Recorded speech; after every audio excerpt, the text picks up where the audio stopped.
Hello everyone, কেমন আছো তোমরা সবাই? আশা করি ভালো আছো, আমিও ভালো আছি। আজ একটা নর্মাল পুজো লুক দেখাবো।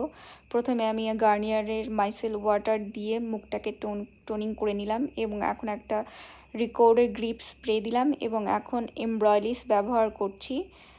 এরপর আমি অ্যাফলেজার একটি কন্ট্যুর প্যালেট থেকে আমার যে ডার্ক স্পটগুলো আছে রেড এবং ব্ল্যাক, সেগুলো আমি কনসিল করে নিচ্ছি কনসিলার প্যালেটটা থেকে।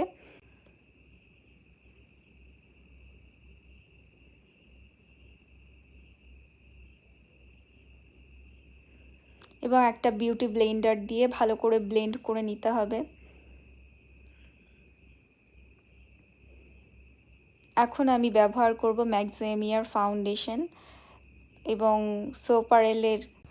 সোপারেলের কন্ট্যুর ব্যবহার করছি আমি, এবং এটাকেও ভালো করে ব্লেন্ড করে নেব।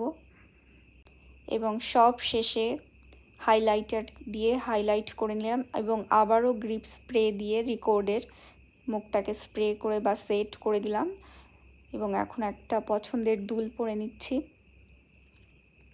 সো আজকের লুক আমার কমপ্লিট। কেমন লাগলো সবাই জানাবেন কমেন্ট করে। ভালো লাগলে সাবস্ক্রাইব করবেন, লাইক, কমেন্ট এবং শেয়ার করে দেবেন। Thank you.